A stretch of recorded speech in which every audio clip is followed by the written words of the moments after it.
London, late 1943. The Allied invasion of Europe was still months away, but the Battle of Wits had already begun.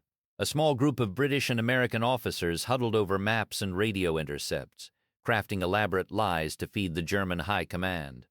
Among them was a brash American journalist-turned-soldier named Ralph Ingersoll, a man built for trouble. Working beside him was Colonel Billy Harris, a straight-backed West Pointer who believed in discipline but also in the power of a good trick. Together they began sketching the outline of something the Army had never seen before, a mobile deception unit that could impersonate entire divisions using inflatable tanks, phony radio traffic, and recorded sound effects. Their plan was audacious. Instead of asking frontline soldiers to double as deceivers, they wanted a dedicated unit of specialists, artists, engineers, radio operators, and sound technicians whose only job was to fool the enemy. They took the idea to the top American commander in Europe, General Jake Devers.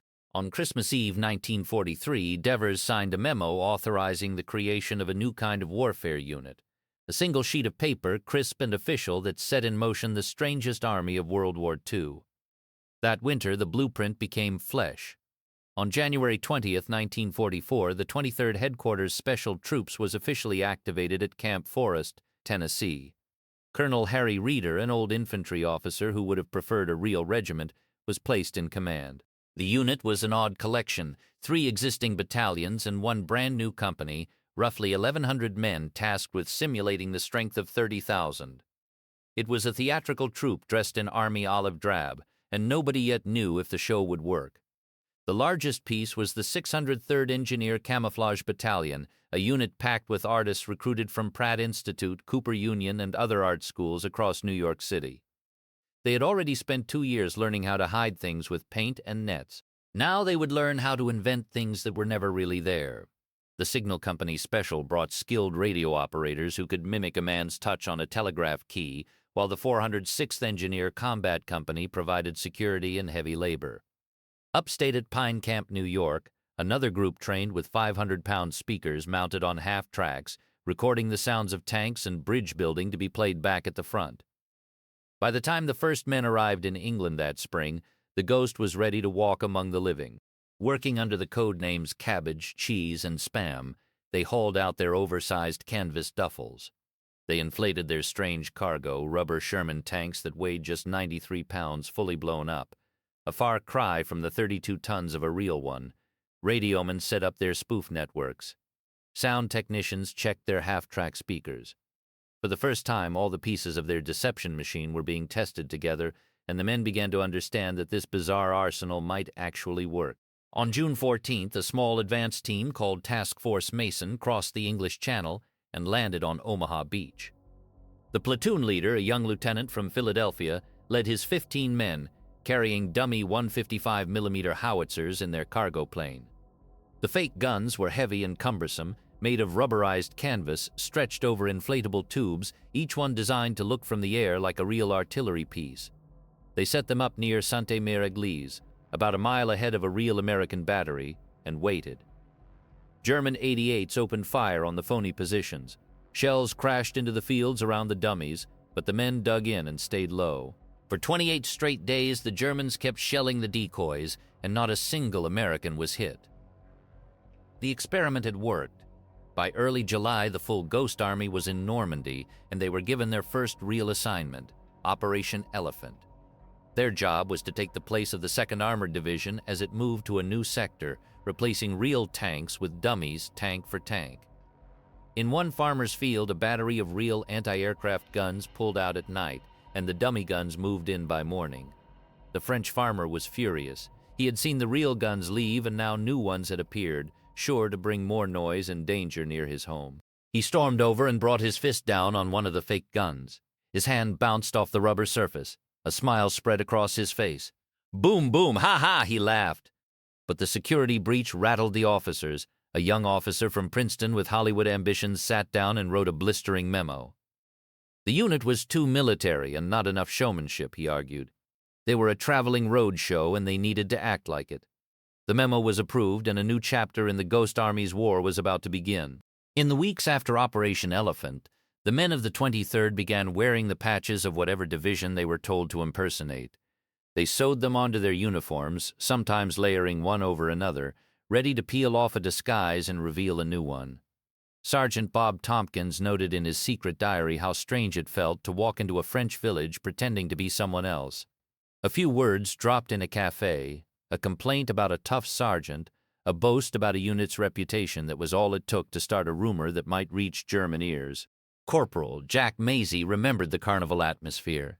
Guys who had never acted a day in their lives suddenly became the town gossips, spinning tales of phantom convoys and big attacks coming.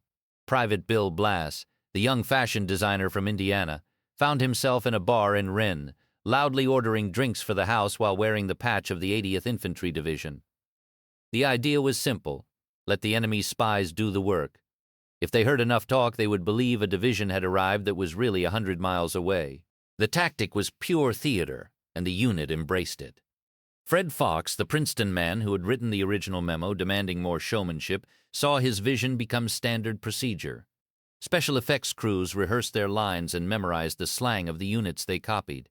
They became adept at impersonating officers, even generals. Nothing was off limits, not faking a command post, not driving a jeep with silver stars on the bumper. If it fooled the enemy, it was fair game. By early August, the 23rd was ready for a real test.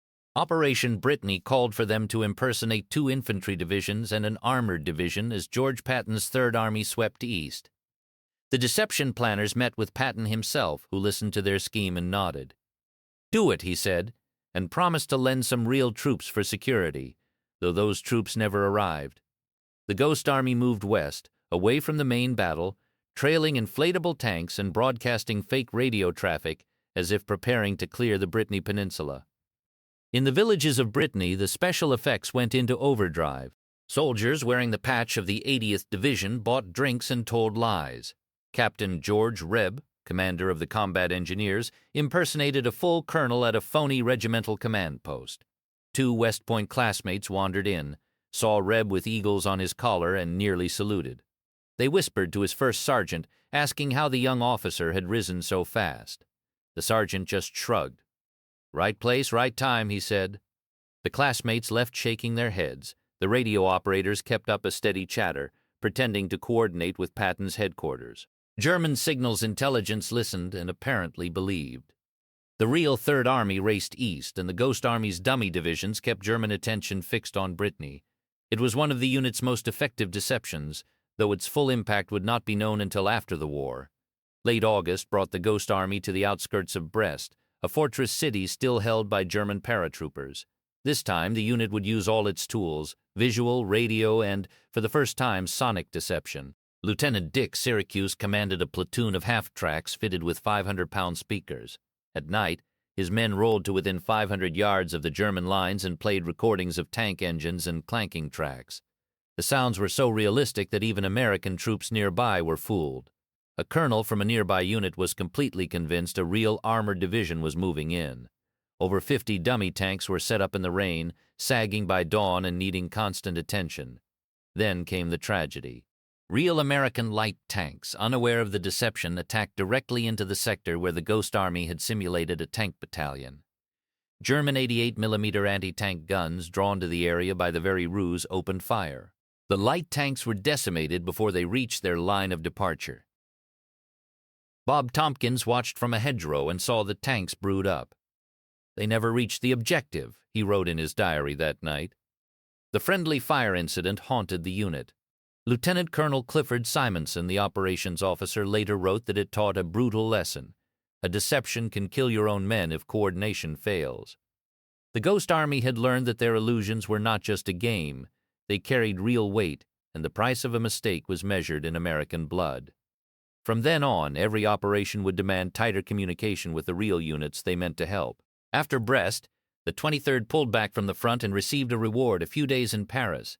The city had been liberated in late August, and the streets still hummed with celebration. The men of the unit scattered into the cafes and boulevards. Sergeant Victor Dowd took out his sketchbook and drew girls on bicycles, girls in doorways, girls in bars. Bill Blass wandered the city with a notebook, filling pages with sketches of women's clothes, ideas for the fashion house he would one day create. For a moment, the war felt very far away, but the respite was brief. Within 2 weeks, the unit received urgent orders. General Patton's Third Army had outrun its supply lines and was stalled on the Moselle River. The German border was close, but a 70-mile gap had opened in the line, a gap held by a single cavalry squadron. The Ghost Army was to plug that gap by pretending to be the 6th Armored Division. They packed their gear, loaded the inflatable tanks, and began a 250-mile drive east, through the mud and rain. The convoy rolled through the night of September 15, headlights reduced to slits. They passed through the old World War I battlefield of Verdun and crossed into Luxembourg. Bob Tompkins sat in the back of a truck, his diary in his pocket. The German lines, he had been told, were less than 2 miles away. No one knew exactly where the front was. All they knew was that they were heading into another performance, and this time the audience would be very, very close.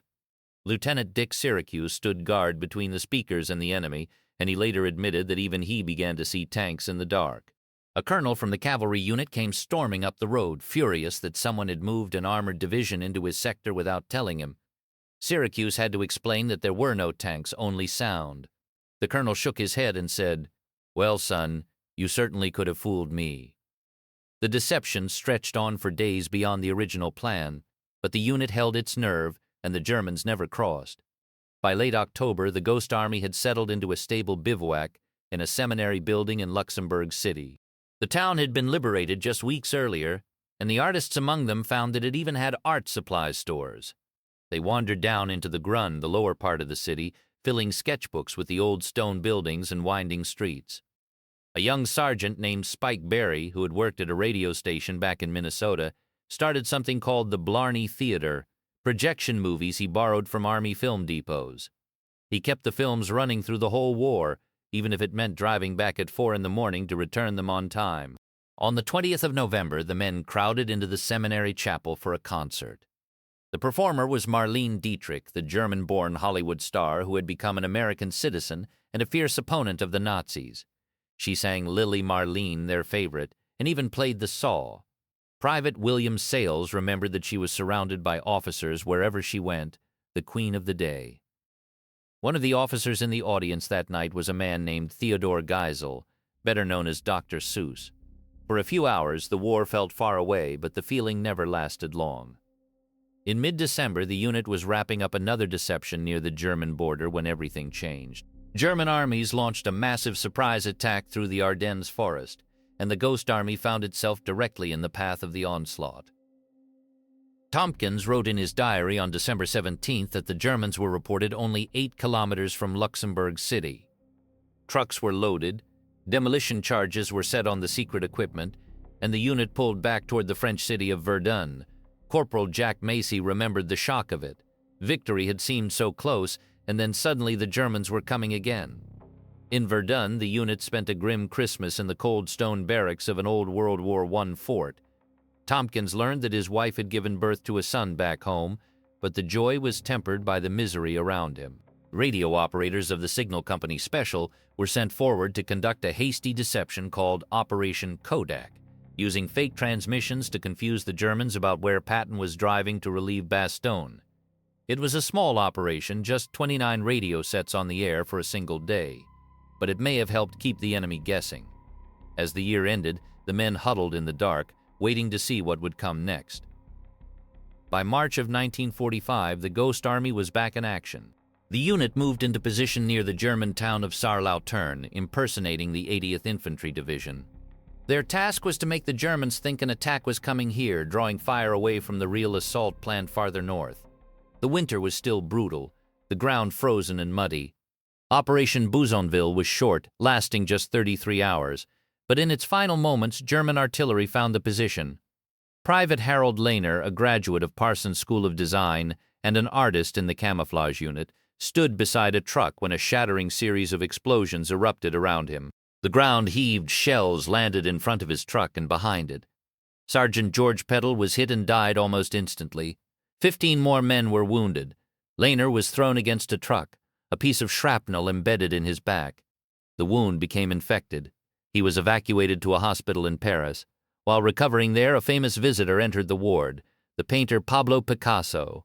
Lehner told his wife in a letter that meeting Picasso and working in his studio inspired him to continue painting. One soldier's terrible day had a silver lining. 2 weeks later, the Ghost Army prepared for its greatest deception. The Rhine River was the last great barrier before the heart of Germany. 2 American divisions were to cross near the town of Wessel. The Ghost Army's job was to make the Germans believe the main crossing would come 10 miles south, near Krefeld. Hundreds of dummy tanks and trucks were inflated across farms and forests. Sonic half-tracks played recordings of bridge construction and heavy equipment. Radio operator Sergeant Stanley Nance, a highly skilled telegrapher, transmitted messages from 8 different locations. He carefully matched the power of each division's reel transmitter by holding a pencil to their antenna, watching the spark jump, then dialing his own set to match. The German response was misdirected. When the real crossing began on March 24th, resistance was surprisingly weak. The 9th Army suffered just 31 killed crossing the river. General William Simpson, the 9th Army commander, sent a letter of commendation calling the deception an important part of the operation. It was the Ghost Army's crowning achievement. By early May, the war in Europe was over. The Ghost Army received a different kind of assignment. They were sent to guard displaced persons camps near Trier, Germany. Tens of thousands of liberated slave laborers were crowded behind barbed wire. The men found themselves protecting German civilians from the very people the Nazis had enslaved. The task was deeply uncomfortable. Some soldiers turned away when refugees escaped. Artists in the unit began sketching the displaced persons who lined up eagerly to have their portraits drawn. Sergeant Victor Dowd remembered how the act of drawing gave the refugees back some of their dignity. Jack Maisie was ordered to help load Russian families onto trains bound for Moscow. The families did not want to go, fearing what awaited them under Stalin. The soldiers forced them on anyway. In late June, the unit sailed home from Le Havre aboard the USS General O.H. Ernst. They arrived in Norfolk, Virginia on July 2nd, and the men were given 30 days of leave. Bob Tompkins reunited with his wife and infant son on July 5th. 23rd Headquarters Special Troops was formally deactivated in September of 1945. After the war, Ingersoll returned to journalism, Harris retired a major general, and Reeder left command before the war's end. Syracuse returned to civilian life, Mason returned to civilian work, Reb retired a major general, and Berry entered the private sector. The unit's secrets remained classified for decades. Fred Fox tried to publish the official history in 1949 and 1967, but the Army denied both requests. It was not until the 1990s that the full story became public. Tompkins's diary, typed by Bill Blass's mother, survives as a vivid record of their journey.